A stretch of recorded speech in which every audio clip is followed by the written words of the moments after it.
My wife thought she could divorce me and take everything. Our home, our kids, our money.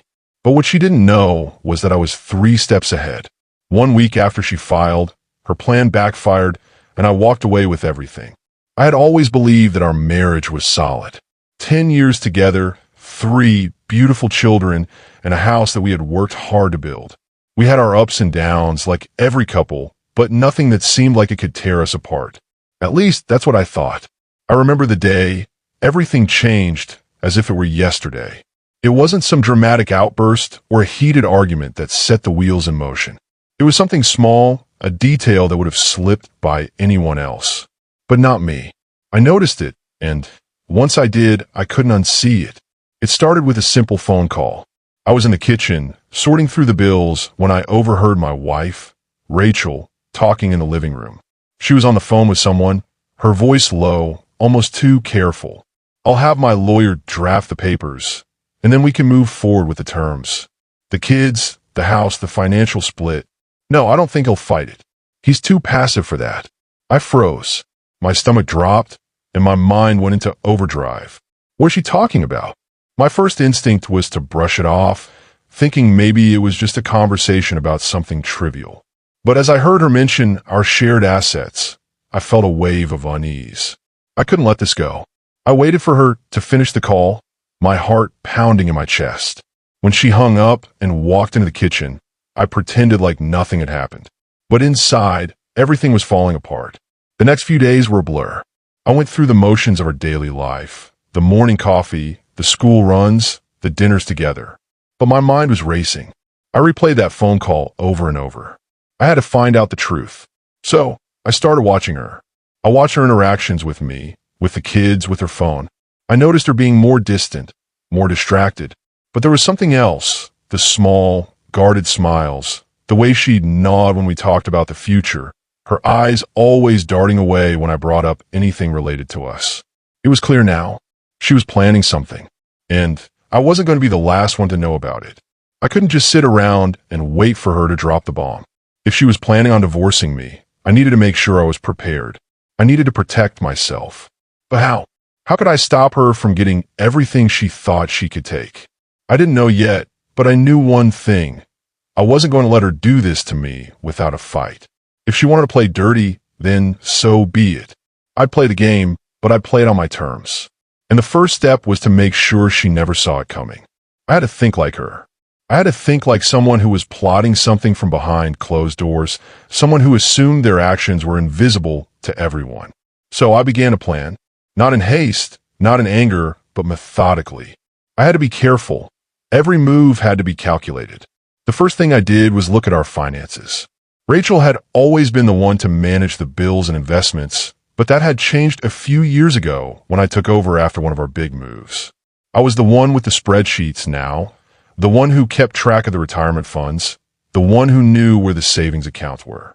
Little did Rachel know, I'd also been quietly siphoning off money into private accounts over the last few months. Nothing substantial, just enough to be useful if things ever went south. The transfers started small, a few thousand here and there, just enough to not raise suspicion. I knew Rachel. She was meticulous, yes, but she was also distracted.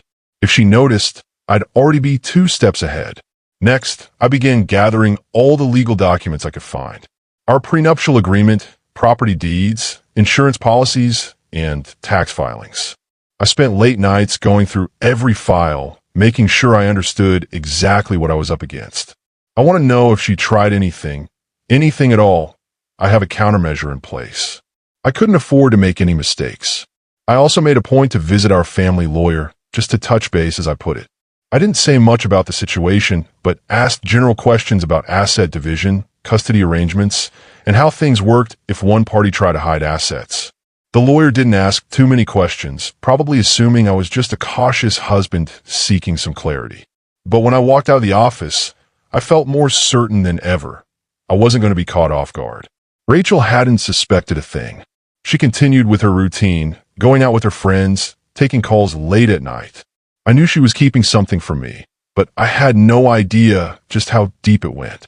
She had been strategic, yes, but so was I.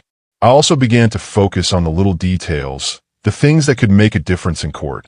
Our joint accounts, our investments, the house, and even the kids' trust funds.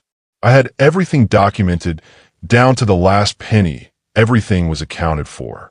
But the one thing I hadn't anticipated was the emotional toll this was beginning to take on me. As I spent nights alone, staring at the glowing screens of spreadsheets and legal documents, I couldn't help but feel a sense of loss. We'd built this life together, and now, here I was, preparing for the destruction of everything I'd worked for. The woman I loved, the mother of my children, was planning to take it all away. But no matter how emotional it got, I couldn't let myself slip. I couldn't let her see the cracks in my armor. I had to keep my cool, because I wasn't just preparing for a divorce. I was preparing for a battle. 1 week later, I woke up early, feeling the weight of what was about to happen. The plans were set. The assets were secured. The documents were ready. All I had to do now was wait. Rachel hadn't yet made her move, but I knew it was coming. And when it did, I'd be ready. The next step was hers to take, and it was her mistake that would seal her fate. I wasn't just going to let her destroy me. I was going to make sure she regretted it. And the first part of the plan was already in motion. For a week, things went on like usual.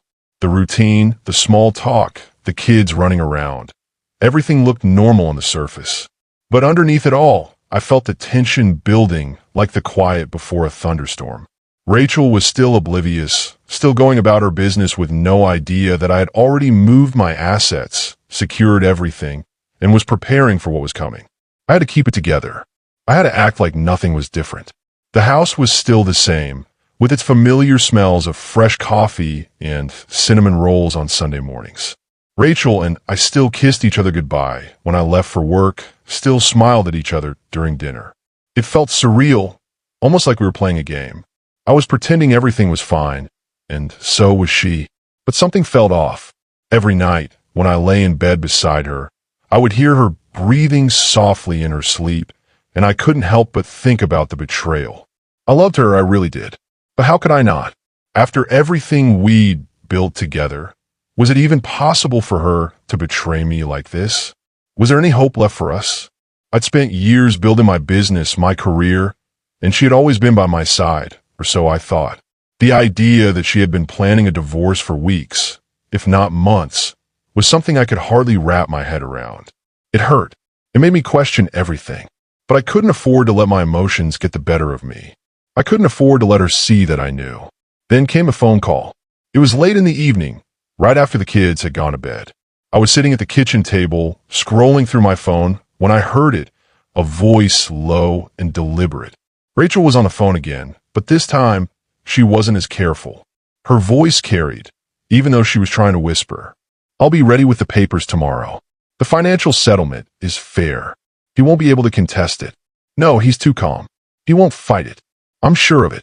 My heart dropped into my stomach. This was it. This was her making her move, confirming everything I'd feared. But I had been ready for this. I had already anticipated it, already prepared for it. The panic I had once felt when I first overheard that conversation weeks ago was replaced by a cold, calculated certainty. I sat there for a moment, staring at the kitchen counter. A part of me wanted to confront her, to demand answers right then and there. But I knew that would be foolish. I wasn't ready to reveal that I knew. Not yet. This was my moment to stay calm, to stay in control. I couldn't afford to tip my hand too early. The next day, she came home from her lunch with the lawyer, looking pleased with herself. I could tell she thought everything was going exactly as planned. She had no idea that I was already 10 steps ahead of her. That night, as we sat down for dinner, she smiled at me with that familiar, almost flirtatious grin she used to give me in the early days of our marriage. It made my stomach churn. Was she doing this to manipulate me? Was this part of her plan? I played along, smiling back at her. I asked about her day, keeping the conversation light, pretending like everything was normal. But inside, I was seething. The betrayal felt like a slow burn. She was playing her part, just as I was playing mine. After dinner, we put the kids to bed. As usual, we ended the evening with a glass of wine in the living room. Rachel was a little more distant than usual, scrolling through her phone while I sipped my drink. I watched her, wondering just how long it would be before she would make her move. She had no idea that I had already made mine. The next morning, as I got ready for work, I took one last look around the house. Our house. It still felt like home, but I knew that in a few short days, everything would change.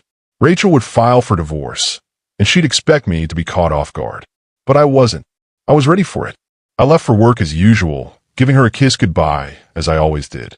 But this time, I couldn't shake the feeling that something was different. She looked at me with that same smile, but I saw the tension in her eyes. She was waiting for me to make a move, to show that I knew. But I didn't. Not yet. I had to wait until she made her first move. I had to let her think she was in control. I walked out the door, the weight of what was to come pressing down on me. But as I stepped into the car and started the engine, a strange sense of calm washed over me. I had already won. The game was mine. It was only a matter of time before she'd realize it. I just had to be patient. And when the time came, I would make sure that her plan would backfire spectacularly. She made her first move exactly 1 week later. I had been waiting for it, preparing for it, but the moment it came still sent a shock through me. The morning began like any other. I kissed Rachel goodbye, left for work, and did everything I needed to do to keep up the facade. But as soon as I walked into my office and sat at my desk, my phone buzzed. It was an email from my lawyer. She filed. We're moving forward. I stared at the screen for a moment, the weight of it hitting me all at once. Rachel had made her move. She'd filed for divorce, just like I knew she would. But what she didn't know was that I was already 2 steps ahead. I leaned back in my chair, taking a deep breath. The betrayal stung, but it wasn't surprising. I had been expecting this, waiting for her to make the first move. And now she had. The power shifted, and I wasn't about to let her take advantage of the situation. I could almost picture her right now, sitting at home, feeling smug about what she thought was an easy win. The kids would be at school, and she'd be celebrating the beginning of what she assumed was the end of our life together. Little did she know, her plan was already crumbling, and I would be the one to make sure it came crashing down. Later that evening, I returned home, my mind still racing from the email. I couldn't let her see how shaken I was. I had to keep my composure, stay calm. I went through the motions of the evening, helping with the kids' homework, playing a game of Monopoly with them as Rachel moved around the kitchen, preparing dinner. She was still acting like everything was normal, as if filing for divorce wasn't the bombshell she thought it was. I watched her from across the table, noting the small hints of unease beneath the surface. Her eyes darted to her phone every now and then, but she made no mention of the divorce papers she'd filed just hours earlier. It was as though nothing had changed. "Did you hear from the lawyer today?" I asked, keeping my voice steady. I was testing her, trying to see if she would reveal anything. She smiled, that same polite smile she'd been giving me for weeks, but there was a tension in her shoulders that she couldn't quite hide. "No," she said, her tone too casual. "It's all in the works. You know how these things go." I nodded, watching her closely. She was lying, but I didn't press her. Not yet. The time would come, but for now, I just needed to keep up the act. That night, after the kids were in bed, Rachel and I sat down on the couch, both of us nursing a glass of wine. The silence between us felt thick, like there was something unsaid hanging in the air. I could feel the weight of her expectation, the way she was waiting for me to react. "Are you sure about this?" I asked quietly, trying to keep my voice even. "This is the path you want to take?" She looked at me for a moment, almost like she was deciding whether to be honest. But she quickly shook her head, the mask of indifference slipping back into place. "Why wouldn't I be? I've thought about it long enough. You're not the man I married anymore. Things haven't been right for a long time, and this is the only way forward." Her words stung more than I expected. I thought I had prepared myself for everything, but hearing her say it so matter-of-factly made my heart sink. Still, I kept my cool. This was what I had been waiting for. The moment I had to pretend it was all just a routine conversation. "I see," I said quietly. "But you're sure you know what you're doing?" Rachel's eyes narrowed slightly, as if she was trying to read my tone. "What's that supposed to mean?" I let out a slow breath, leaning back on the couch. "Nothing. Just this isn't something to take lightly. It's not just about the divorce papers. There's a lot at stake here."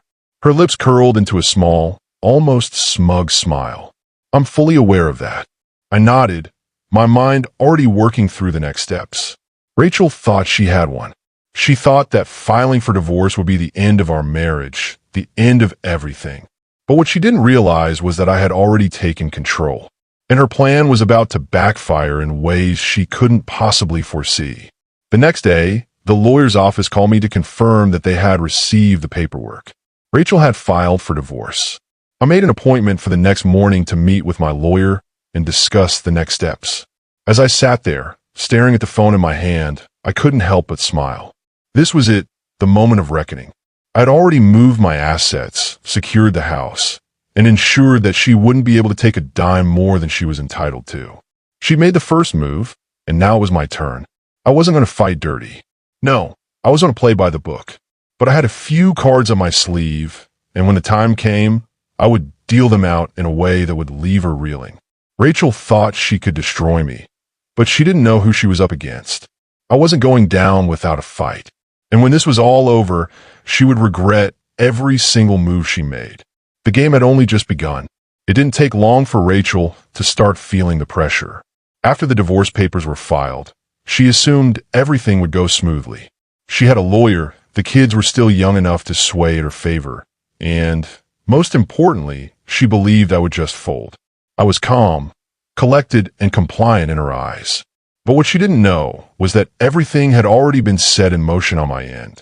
Every account had been moved, every asset secured, every document meticulously reviewed and filed, and I was ready for the next phase. 1 week after the divorce filing, Rachel's lawyer sent a proposal for the financial settlement. It was as if she thought it was a done deal. The terms were lopsided, clearly designed to benefit her.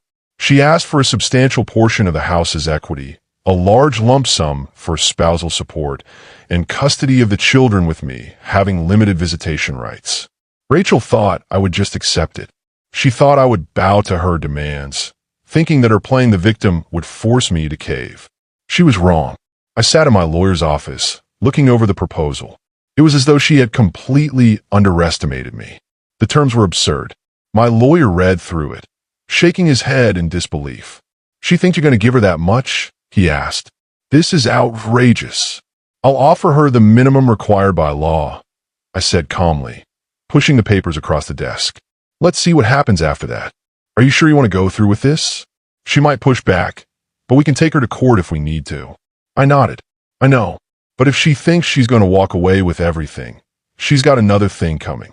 The next day, Rachel's lawyer sent an email accepting the minimum offer I had proposed, with some added demands.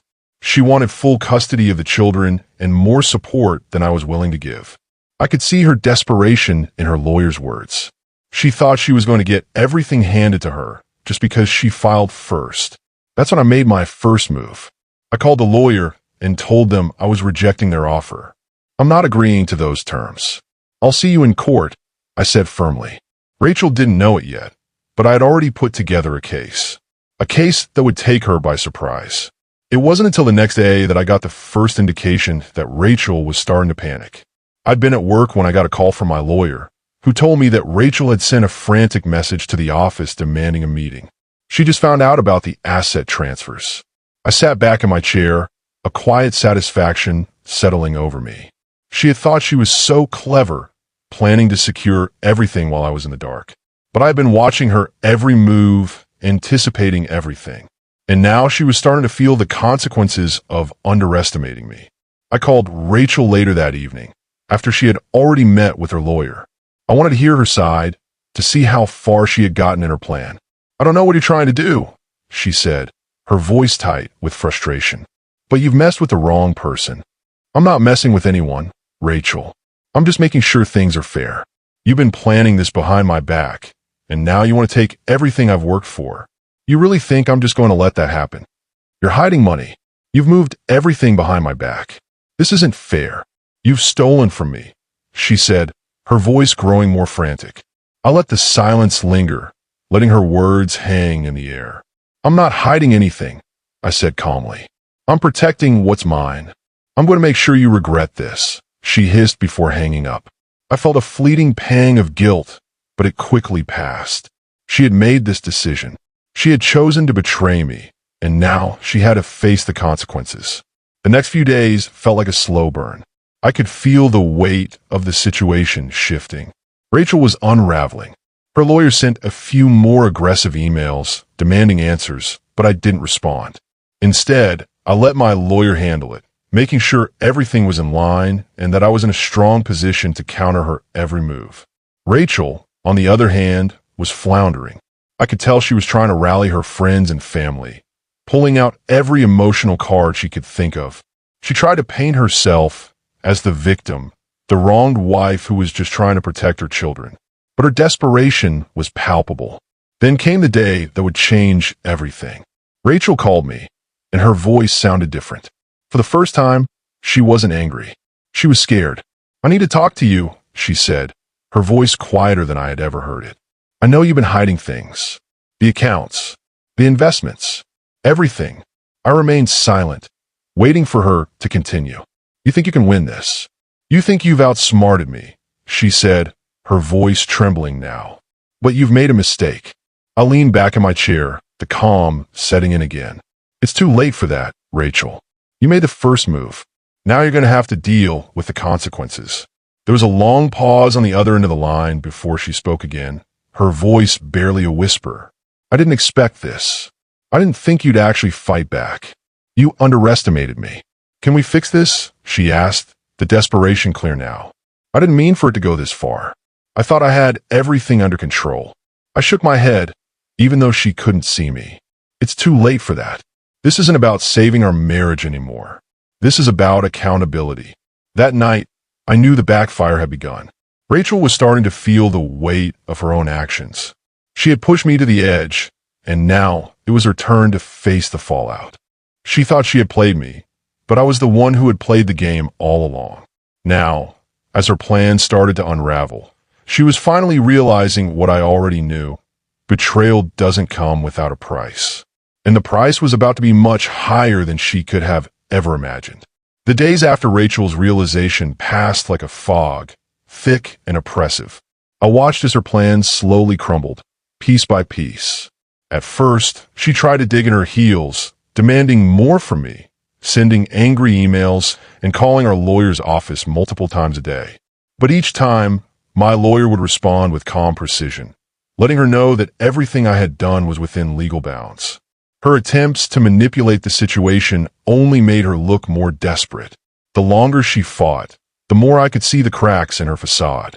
But what Rachel didn't realize was that her lies, her manipulations, and her assumptions had set the stage for something far worse than just a financial loss. They had set the stage for a courtroom showdown, one she was going to lose. The first court date arrived, and with it, the growing tension between us. Rachel walked into the courtroom looking every bit the wronged wife. She wore a tailored suit, her makeup perfect, her hairstyled in that way she thought made her look professional. But I could see the anxiety in her eyes. She wasn't as confident as she had been just a few weeks ago. The courtroom was packed with the usual family court spectators, attorneys, paralegals, and a few members of the public who had wandered in. Rachel's lawyer was already seated at the table with a stack of papers, and she looked at me as if she was about to drop a bombshell. I sat across from her, feeling a sense of calm I hadn't expected. I was prepared. My lawyer had meticulously gone through the case, reviewing every asset, every investment, and every decision Rachel had made. The evidence was stacked in my favor, and Rachel didn't even know it yet. Our lawyer exchanged pleasantries with Rachel's lawyer before the judge entered. The moment the judge took his seat and the proceedings began, I knew this was no longer just a divorce. This was a war, and I had every intention of winning. As the court session unfolded, I noticed Rachel growing more agitated. The questions were simple at first, basic inquiries about the assets and the children's custody. But when the judge asked about the financial transfers I had made, Rachel's lawyer quickly shifted tactics, accusing me of hiding assets. "You've been moving money behind her back, haven't you?" Rachel's lawyer asked, his tone sharp. "You thought you could take everything before she had a chance to act." I remained silent, letting my lawyer speak on my behalf. My lawyer calmly explained the legality of the asset transfers, outlining how everything had been done transparently and with full legal counsel. "My client moved his assets for his protection," he said, "but everything was done within the boundaries of the law, and there was full disclosure of all funds. Rachel's lawyer sputtered in frustration. He hadn't expected this. Neither had Rachel. They thought I was the passive, easy target, the man who would roll over for the sake of the kids in the house. But the tables were turning, and they weren't prepared for what was coming next. As the day wore on, Rachel's demeanor shifted. At first, she tried to maintain a sense of superiority, but as the questioning continued, I could see her cracking. She became defensive, making vague, disjointed statements that didn't hold up under scrutiny. Her lawyer kept trying to redirect, but it was obvious that Rachel wasn't as good at this game as she thought. She was losing control, and I was just getting started. Then came the revelation that would seal her fate. As the judge asked Rachel to explain the inconsistencies in her story about the house's mortgage and the children's trust funds, I felt the moment arrive. I could almost hear Rachel's heartbeat as her lawyer struggled to keep her composure. It was my turn to speak. I'd like to present evidence of her actions, I said calmly, standing up. I handed the judge a series of documents that my lawyer had carefully compiled. The evidence wasn't just financial. It was personal too. Text messages, emails, and even recorded conversations where Rachel had tried to manipulate her way into taking more than her fair share.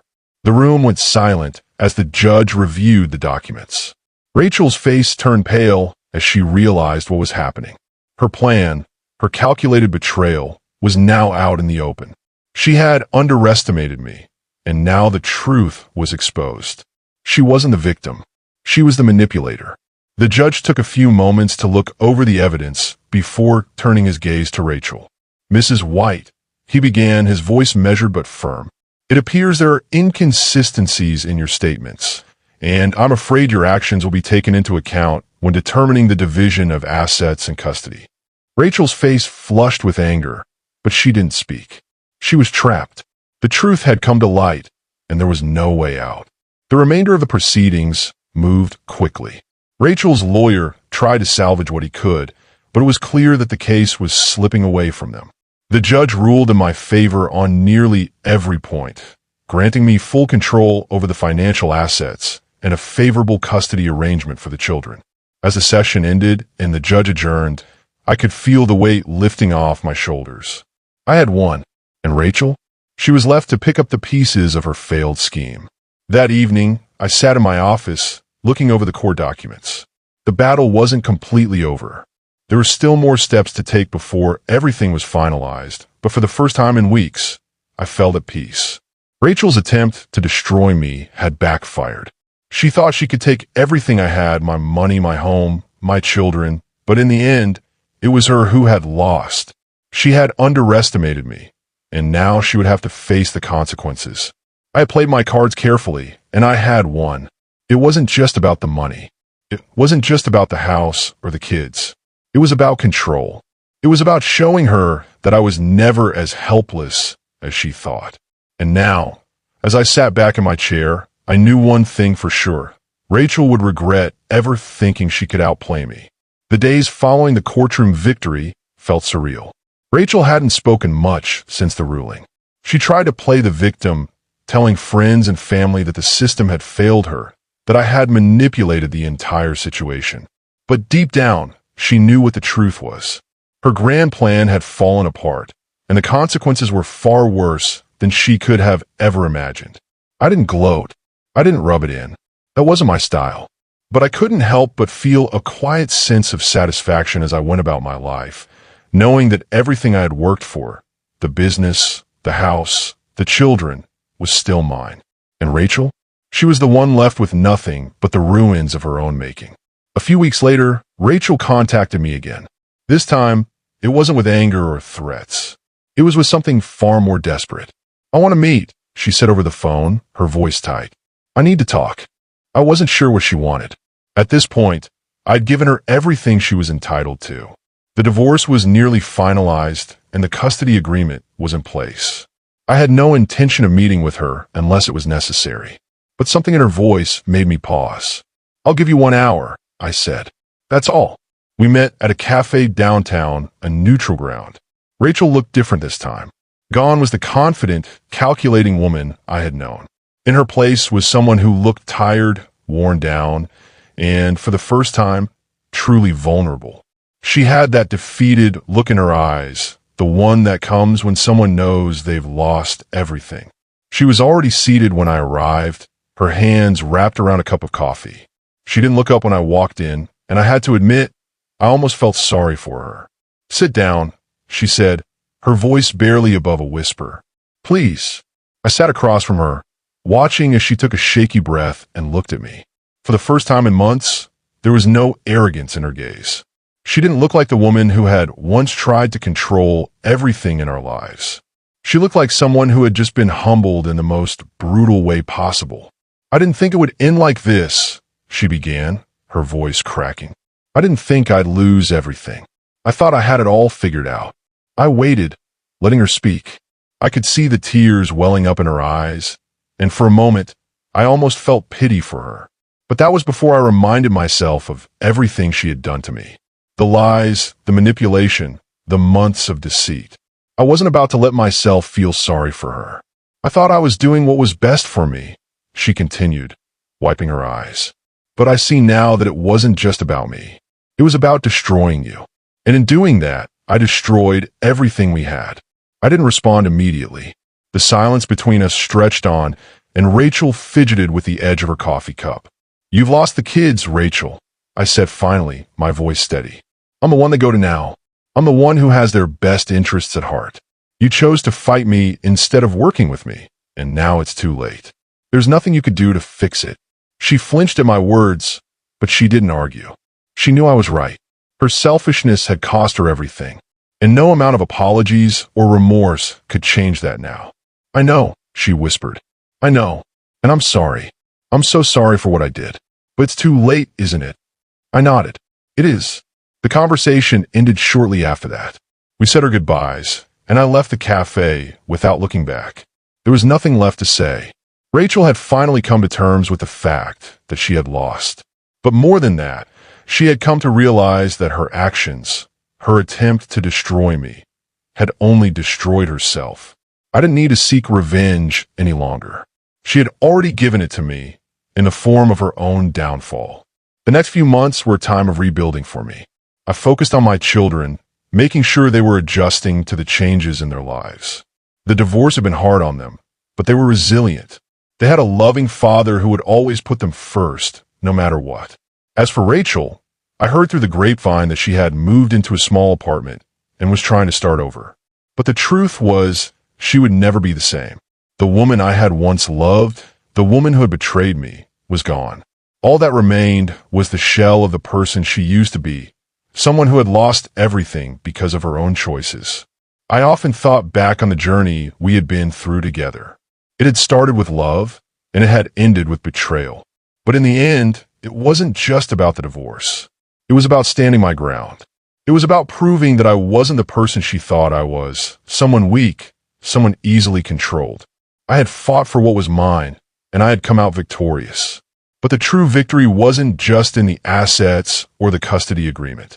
It was in the realization that I had reclaimed my life. I had reclaimed my dignity.